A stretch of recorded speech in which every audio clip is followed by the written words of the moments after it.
नमस्कार दोस्तों, स्वागत है आप सबका बॉदरा एस अकेडमी में। आज का डेट है 20 जुलाई 2022 एंड दिल्ली के करंट अफेयर्स के हमारे sources Assam Tribune and different other national dailies हो रहे हैं, जिसका पीडीएफ का लिंक जो नीचे डिस्क्रिप्शन सेक्शन में आपको लगा ही दिया जाएगा। But let me give you this information that last batches जो है ऑलरेडी स्टार्ट होने वाली है 25 जुलाई से, राइट। सो आप लोग में से अगर कोई भी है जिनको एडमिशन्स लेना है बॉदरा एस अकेडमी में, आप इन नंबर्स पे कभी भी कॉन्टैक्ट कर सकते हैं या फिर आप हमारे वेबसाइट में भी लॉग इन कर सकते हैं for getting any sort of more information regarding admissions, that is www.bodrasacademy.in। चलिए सबसे पहला यहाँ पे न्यूज़ देख लेते हैं असम ट्रिब्यून से। देखिए ऐसा चीज को आप डायरेक्टली प्रीलिम्स पर्सपेक्टिव से एनालाइज कर सकते हैं और साथ ही साथ इसका एस्पेक्ट मेन से भी इंक्लूडेड है। मैं बतलाता हूँ कैसे। प्रीलिम्स पर्सपेक्टिव में यह है दैट स्टेट कैपिटल का एक्सपेंशन होने वाला है आने वाले समय में, है ना। और वो बोला गया गुवाहाटी से अप टू जागी रोड तक किया जाएगा। अभी देखो स्टेट कैपिटल का जो है एक्सपेंशन जागी रोड तक किया जाएगा, इतना बड़ा। और इसके साथ देखो ये तो खैर प्रीलिम्स पर्सपेक्टिव में एक फैक्चुअल इंफॉर्मेशन है, राइट। बट अगर हम लोग बात करें डिफरेंट अदर इंफॉर्मेशंस की, तो यहां पे बताई गई है दैट हाँ, हम अगर एक्सपेंशन करें तो प्रॉपर प्लानिंग के साथ करना पड़ेगा। और वो प्रॉपर प्लानिंग क्या क्या होनी चाहिए, तो अलग अलग एस्पेक्ट, आप हर एक सोशल इंफ्रास्ट्रक्चर इंक्लूड कर सकते हो, आप हर एक इकोनॉमिक अपॉर्चुनिटी जिससे आ सके तो वो उस टाइप के इंफ्रास्ट्रक्चर्स को यहाँ पे इंक्लूड किया जा सकता है। जहां पर बोला जा रहा है दैट ये जो हाईवे जो है ना, हाईवे का लेन 8 लेन का कर दिया जाएगा। सबसे पहली बात तो कोशिश की जाएगी दैट कोई भी अगर इंफ्रास्ट्रक्चर एक्टिविटीज या फिर कोई भी अगर इकोनॉमिक एक्टिविटीज हो रही है तो उससे जो कार्बन फुटप्रिंट हो रही है ना इकोलॉजी के ऊपर, वह नेट जीरो होनी चाहिए। ये तो हमारा एम ही ना है, 2070 तक हम ये जीरो कर लेंगे। बट यहां पे बोला जा रहा है दैट, अच्छा इसका मतलब समझा दैट नेट जीरो मतलब क्या हुआ। इसका मतलब ये बिल्कुल मैं नहीं बोल रहा हूं दैट कार्बन का एमिशन ही बिल्कुल जीरो कर देंगे, ना ना ना ना, ऐसा बिल्कुल नहीं बोल रहा हूं। मैं यह बोल रहा हूं दैट कार्बन का जितना एमिशन हो रहा है उतना ही हम कार्बन को सिक्वेस्ट्रेशन भी करेंगे। That is the meaning of net zero emission, ठीक है। चलो सबसे नेक्स्ट न्यूज देख लेते हैं। यहां पर मंकी पॉक्स को रिलेटेड एक्चुअली बोला जा रहा है एडिक्वेट मेजर्स लिए जा रहे हैं to minimize the monkey pox risk. Now monkey pox होता क्या है, पहली बता दे रहा हूं, व्यूअर्स डिस्क्रेशन इज एडवाइज, ठीक है। एनीवेज केरला को आपको पता होना चाहिए, हमारे देश का ऐसा पहला राज्य है जहां पर इनकाउंटर किया गया मंकी पॉक्स, राइट। और ये होता क्या है, मंकी पॉक्स के बारे में डिस्कस करते हैं, बहुत ज्यादा न्यूज में है इन दिनों। ये एक वायरल जूनोटिक डिजीज होता है। जूनोटिक डिजीज वैसे डिजीजेस होते हैं जो कि ट्रांसमिट होते हैं फ्रॉम एनिमल्स टू ह्यूमंस, और ये एक आइडेंटिफाई किया जाता है as a pox like disease among monkeys. मतलब ये जैसे वेरियस पॉक्स होते हैं ना, उस तरीके के ही डिजीज होते हैं, इसीलिए। और इसको पहले मंकी के ऊपर देखा गया था, इसलिए इसको मंकी पॉक्स भी कहते हैं। नाउ इसका एंडेमिक रीजन कौन सा है, ये ध्यान में रखिए, नाइजीरिया में, ठीक है। It is caused by monkey pox virus, जो कि एक मेंबर है ऑर्थोपॉक्स वायरस जीनस का in the family of Poxviridae. Now the natural host of virus remain unidentified. इसका जो नेचुरल होस्ट है ना वो लेकिन अभी भी अनआइडेंटिफाइड है। But the disease has been reported in many animals. बहुत सारे एनिमल्स है जहां पे पाए गए हैं, जैसे मंकीज में तो पाए ही गए हैं, एप्स में भी पाए गए हैं, और बहुत सारे रोडेंट्स में भी ये डिजीज पाए गए हैं, जिसमें रैट्स, माइस, स्क्विरल्स, प्रेरी डॉग्स और रैबिट्स भी इंक्लूडेड हैं, ठीक है। चलो नेक्स्ट बहुत अच्छा आर्टिकल है, इसको आप एज अ केस स्टडी भी पुट फोर्थ कर सकते हैं अपने सोसाइटी के आंसर्स के साथ, या फिर एजुकेशन के रिलेटेड अगर कुछ आंसर्स हो तो उसमें। डाउन टू वर्ड से ये न्यूज़ लिया गया रिगार्डिंग स्कूल्स, जिसके बारे में बोला जा रहा है इन स्कूल्स का नाम है जीवनशाला। नाउ भिल कम्युनिटी ने ओपन किया है ये स्कूल जिसका नाम है Jeevanshala for their children. Now when the state of tribal education in the country remains dismal, ये हमें पता है दैट अभी अगर ट्राइबल एजुकेशन देखोगे हमारे कंट्री में, उनकी सिचुएशन उतनी अच्छी नहीं है। इसीलिए most of the government school जो है इंडिया में, they are only on papers. But Bhil community ने अपने कम्युनिटी के लोगों के साथ मिलकर ओपन अप किया है जीवनशाला। ये एक स्कूल ही है, लेकिन नाउ इस स्कूल में रेगुलर जो सब्जेक्ट्स पढ़ाए जाते हैं ना स्कूल में, वो तो पढ़ाए जाएंगे ही, बट साथ ही साथ वाटर, फॉरेस्ट, लैंड के रिलेटेड भी बहुत एजुकेशंस प्रोवाइड की जाएंगी। And these are introduced to all the herbs found in the forest as well as edible tubers. These are informed about their uses and consumption as well। मतलब various natural flora fauna के बारे में तो news दिया ही जाएगा, but साथ ही साथ ये भी बताया जाएगा दैट उनके यूजेजेस क्या है, उनको कंज्यूम हम कर सकते हैं क्या नहीं कर सकते हैं, उनको कंज्यूम करने से फायदा क्या होता है। तो सारे जो पॉसिबिलिटीज हैं वो सब कुछ डिस्कस किए जाएंगे, ठीक है। इस टाइप के स्कूल्स है जिनको कहा जाता है जीवनशाला, है ना। Next, risk reduction strategies using traditional knowledge. आपको पता होना चाहिए that recently global platform for disaster risk reduction 2022 बाली में बेसिकली कंडक्ट किया गया था। इसमें जो है ना एक अलग सा एस्पेक्ट लाया गया दैट देखो, हम लोग जो डिजास्टर रिस्क को रिड्यूस करते हैं, हम लोग जो भी साइंटिफिक नॉलेजेस यूज करते हैं, बट साइंटिफिक नॉलेजेस पहले जमाने में तो नहीं था। पहले जमाने में जो वहाँ के कोई भी रीजनल लोग अपना आइडियाज इस्तेमाल कर सकते हैं, तो क्यों ना हम लोग इंडिजिनस पीपल से ये आइडिया ले और उन आइडियाज को अल्टीमेटली इंप्लीमेंट करें, जिससे वेरियस रीजन में वेरियस इंटेंसिटीज ऑफ डिजास्टर्स जो होती है उनको रोका जा सकता है, राइट। जैसे कुछ यहाँ पे देखो, इन सारे एग्जांपल्स को आप ऐसे केस स्टडी भी लिख सकते हो। अगर फ्लड मैनेजमेंट के रिलेटेड आ गया तो आप ये लिख सकते हो दैट एक ओल्ड एज ट्रेडिशनल फॉरकास्टिंग और फ्लड प्रिवेंशन मेथड है जिससे हम लोग लिमिट कर सकते हैं रिस्क ऑफ सीजनल फ्लडिंग, जैसे नेपाल और तिब्बतन प्लेट्यू में किया जाता था। इसमें क्या क्या ट्रिक्स इस्तेमाल किए जाते थे, इसमें प्लांट किए जाते थे flood resistant crops, community based early warning systems का यूज किया जाता था यूजिंग इन्वायरमेंटल इंडिकेटर्स, ऑब्जर्वेशंस की जाती थी of the changes in cloud shapes, rainfall pattern, faunal activities, wind velocities, star positions, temperature. तो इन सब को मद्देनजर देखते हुए फर्दर एंटिसिपेट किया जाता था दैट यहाँ पे इन्वायरमेंटल कंडीशंस आने वाले समय में कैसे होने वाली है। नेक्स्ट, ट्रेडिशनल रेमेडीज देखी जाती थी after flooding, like using green house coconut milk to treat diarrhoea, cholera, dysentery, इस सबको ट्रीट करने के लिए ग्रीन कोकोनट मिल्क का इस्तेमाल किया जाता था, राइट। जैसे बाई चांस अगर कुछ बीमारी हो भी जाती है तो क्यों ना हम इससे बच सकते हैं, राइट। तो अभी भी हम लोग क्या इस चीजों को इस्तेमाल कर सकते हैं? एब्सोल्युटली भाई, ये चीज गया नहीं है अभी भी, है ना। वैसे ही अलग एक केस स्टडी दिया गया था रिगार्डिंग कैली कम्युनिटीज जो क्या इंडोनेशिया में मिलते हैं ना। ये क्या करते थे ना दैट इनका एक सेफ एरियाज होता था दैट कभी भी अगर कोई भूकंप टाइप के एक्टिविटीज आए तो उन सेफ एरियाज में चले जाने से ना उनको कुछ इंपैक्ट बहुत कम होता था। इस टाइप के सेफ एरियाज को कहा जाता था किंटा, और ये इनके फोक सॉन्ग्स में क्लियरली मेंशन भी है। फोक सॉन्ग्स मतलब रीजनल सॉन्ग्स होते हैं, उसमें क्लियरली मेंशन है दैट पास्ट में उनके जो पूर्वज हैं, प्रीडिसीजर्स हैं, वो लोग कैसे डिजास्टर्स को एक्सपीरियंस करते थे, जैसे सुनामी आ जाता था या फिर अर्थक्वेक आ जाता था, तो इस टाइप की चीज़ों को वो लोग कैसे प्रॉपरली रेजिस्ट करते थे। तो वही चीज़ हम क्यों अभी भी नहीं इस्तेमाल कर सकते हैं? एब्सोल्युटली वो चीज़ अभी भी किया जा सकता है। Global platform for disaster risk reduction जो है, इसके बारे में अगर चर्चा करें तो ये प्लेटफॉर्म है जो कि एक्सेस करती है implementation of Sendai framework for disaster risk reduction 2015 से 2030 के अंडर। इनफैक्ट सेंडाई फ्रेमवर्क की प्रायोरिटी एरियाज अगर देख लीजिएगा, मेजर प्रायोरिटीज एरिया है अंडरस्टैंड करना डिजास्टर रिस्क को, स्ट्रेंथन करना डिजास्टर रिस्क गवर्नेंस को जिससे मैनेज किया जा सके डिजास्टर रिस्क को, यही नहीं इन्वेस्ट करना in disaster risk reduction for resilience, और साथ ही साथ प्रायोरिटी एरिया 4 जो है वो है इन इनहांसिंग डिजास्टर प्रिपेयर्डनेस, जिससे इफेक्टिवली रिस्पॉन्स किया जा सके to build back better initiative, जिससे रिकवरी किया जा सके, रिहेबिलिटेट किया जा सके और रिकंस्ट्रक्शन का एक्टिविटीज कैरी फॉरवर्ड किया जा सके। नेक्स्ट न्यूज है panel on MSP and natural family setup. Actually देखिए, गवर्नमेंट ने कॉन्स्टिट्यूट किया है कमिटी जिसको हेड किया जा रहा है by former union agriculture secretary Sanjay Agarwal ji के द्वारा, जिससे लुक की आफ्टर किया जा सके over the minimum support price.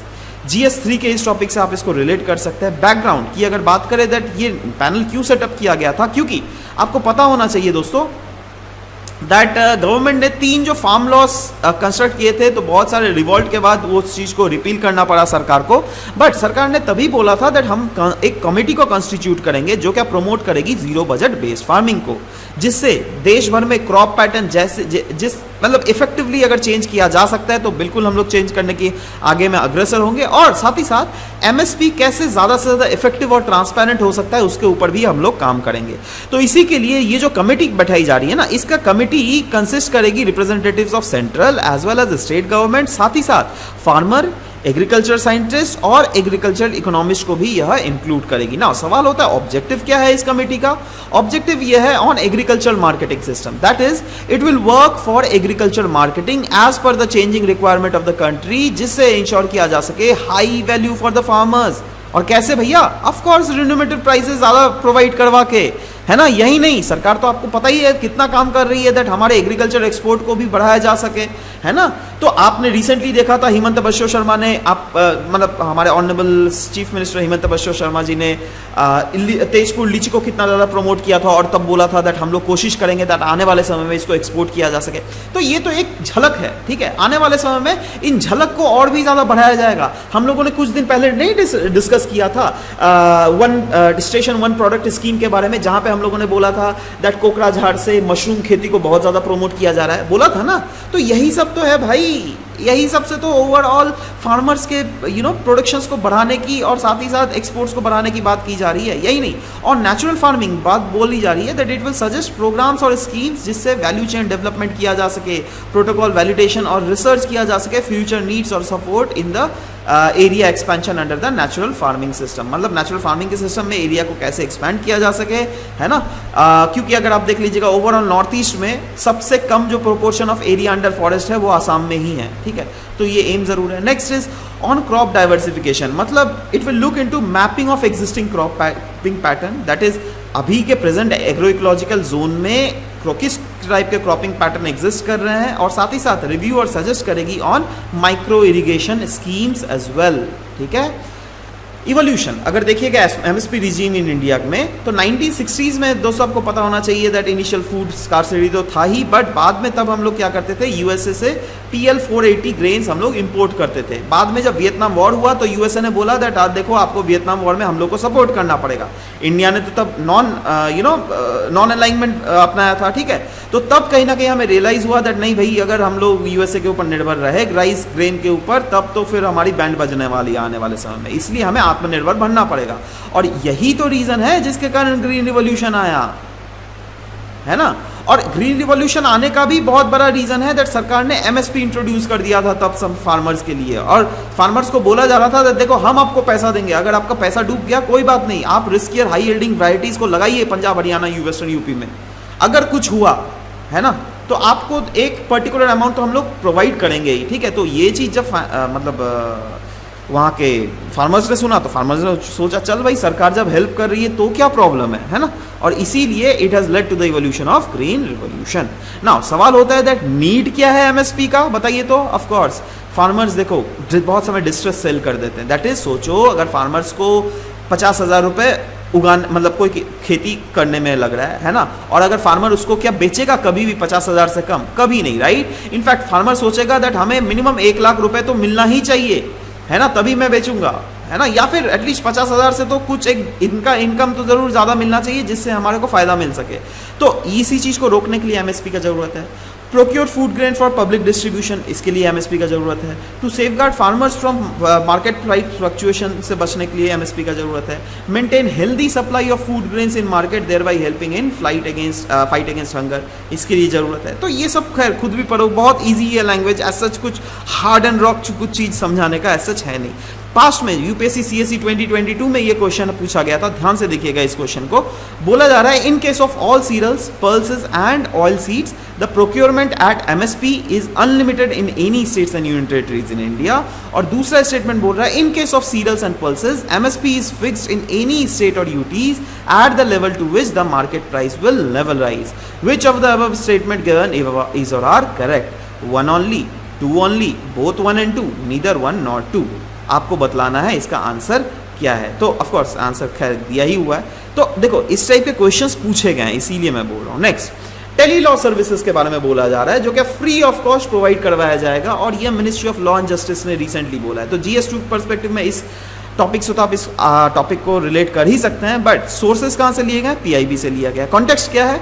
बोला जा रहा है इस साल से टेली लॉ सर्विस जो है उसको फ्री ऑफ कॉस्ट प्रोवाइड करवा दिया जाएगा सिटीजन्स ऑफ इंडिया के अंदर, right. Now department of justice, ministry of law and justice and national legal service authority that is NALSA, इन्होंने एक MOU साइन किया गया जिसको हम लोग कहते हैं मेमोरेंडम ऑफ अंडरस्टैंडिंग।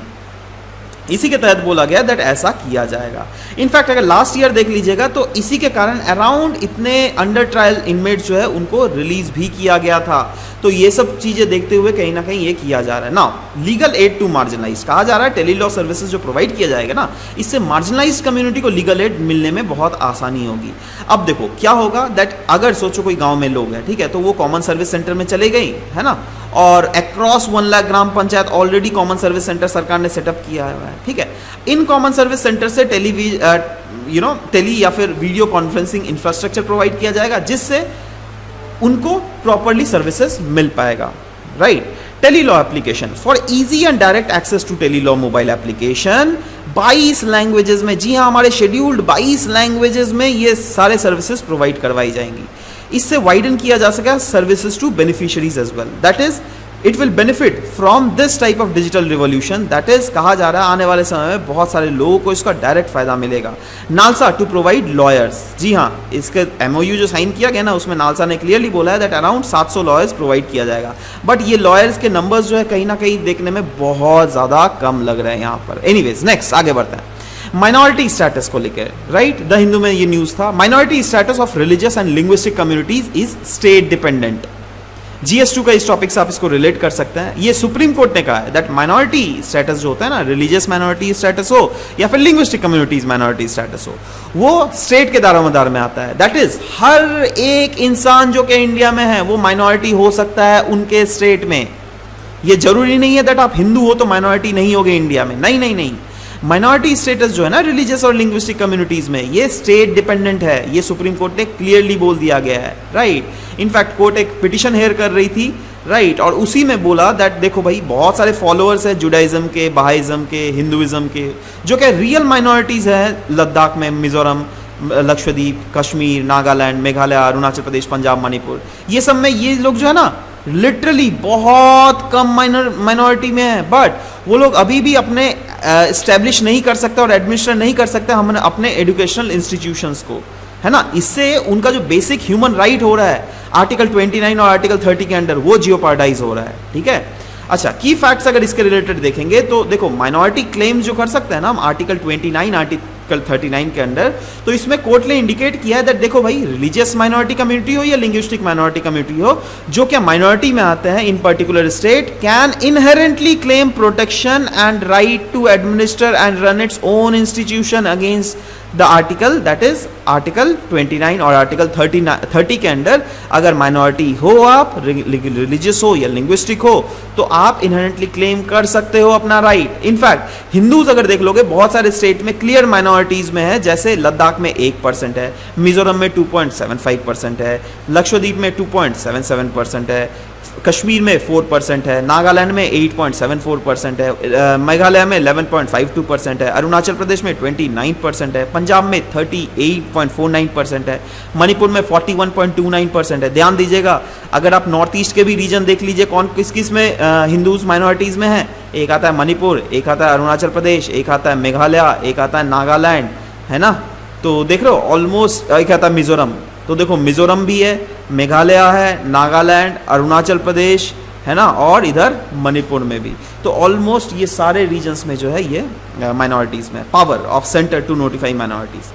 तो सेंटर का अगर पावर देखोगे तो section 2C under national commission of minorities act 1922 के अंडर इनको यह पावर मिला हुआ है दैट सेंटर जो है वो नोटिफाई कर सकती है माइनॉरिटीज को। बट अभी क्योंकि सुप्रीम कोर्ट के द्वारा बोल दिया गया स्टेट भी कर सकती है, तो आने वाले समय में देखो इसके फ्यूचर में क्या होता है, तो उसके बारे में ऑफकोर्स हम लोग डिस्कस करेंगे। बट क्योंकि हम लोगों ने आर्टिकल 29 आर्टिकल 30 के ऊपर भी डिस्कस किया, तो let's talk about article 29 in general, जो क्या प्रोवाइड करता है कोई भी सेक्शन ऑफ सिटीजन जो क्या रिसाइड कर रही है कोई भी पार्ट ऑफ इंडिया में, जिनका लैंग्वेज डिस्टिंक्ट है या फिर स्क्रिप्चर डिस्टिंक्ट है या फिर कल्चर उनका अपना है, तो they shall have the right to conserve the same. And इसके अंडर प्रोटेक्शन दिया जाता है दोनों रिलीजियस माइनॉरिटीज को भी, लिंग्विस्टिक माइनॉरिटीज को भी। हाउएवर सुप्रीम कोर्ट ने हेल्ड किया है that the scope of this article is not necessarily restricted to minorities only, and use of the word section of citizen in the article includes minority as well as majority। कुछ कुछ ऐसे भी majority हो सकते हैं जो क्या बहुत कम proportion में है, तो उनके लिए भी हो सकता है, ये applicable है। आर्टिकल 30 बोलता है हर एक minorities shall have the right to establish and administer educational institution of their choice, and the protection under Article 30 is confined only to minorities and does not extend to any section of the citizens. ठीक है, तो ये सब चीज थोड़ा सा खुद से भी पढ़िएगा, ज्यादा बेहतर रहेगा आपके लिए, है ना। एमसीक्यूज में आ जाते हैं। कल के एमसीक्यूज कुछ पूछते हैं। Election of office of vice president के रिलेटेड 2 स्टेटमेंट आपसे पूछे गए थे, जिसमें पहला स्टेटमेंट सुपरिटेंडेंस डायरेक्शन कंट्रोल जो है वो इलेक्शन कमीशन ऑफ इंडिया के दारोमदार में बिल्कुल सही था, बट दूसरा वाला जो स्टेटमेंट था ना, to get eligible for election as vice president of India one has to complete the age of 25 years. 25 नहीं दोस्तों, यहाँ पे 35 ईयर्स होगा, ठीक है। सो ऑफ कोर्स दूसरा वाला स्टेटमेंट यहाँ पर गलत है, पहला वाला स्टेटमेंट यहाँ पर सही है, इसलिए only 1 is the correct answer. Next question, Aus, Aman, Boro, they are the types of which among the following crop types in India? Wheat, oil seed, maize या फिर rice? The correct answer is rice है, ठीक है। Next, which with reference to legal metrology rules consider the following statement? 2 statement दिए गए थे। पहला था डिपार्टमेंट ऑफ कंज्यूमर अफेयर्स वो एडमिनिस्टर करती है इस लॉ को। दूसरा था इस लॉ के अंडर प्राइमरीली इंटेंट किया जाता है दैट कंज्यूमर्स जो है वो अपने इन्फॉर्म चॉइसेस कर सके कभी भी, अगर कोई भी प्री पैक्ड कमोडिटीज वो खरीद रहे हैं। तो दोनों के दोनों बिल्कुल यहाँ पे सही है, कोई भी यहाँ पे रॉन्ग नहीं है, तो इसलिए C will be the correct answer. तो इसलिए सीक्वेंस जो करेक्ट सीक्वेंस है यह एडीसी है, जिसमें अगर देख लीजिएगा सबने बिल्कुल सही दिया है। मतलब अच्छा है यार, ये बहुत अच्छा पैटर्न है दैट एटलीस्ट आप लोग पढ़ रहे हो उसके बाद ये अटेम्प्ट कर रहे हो।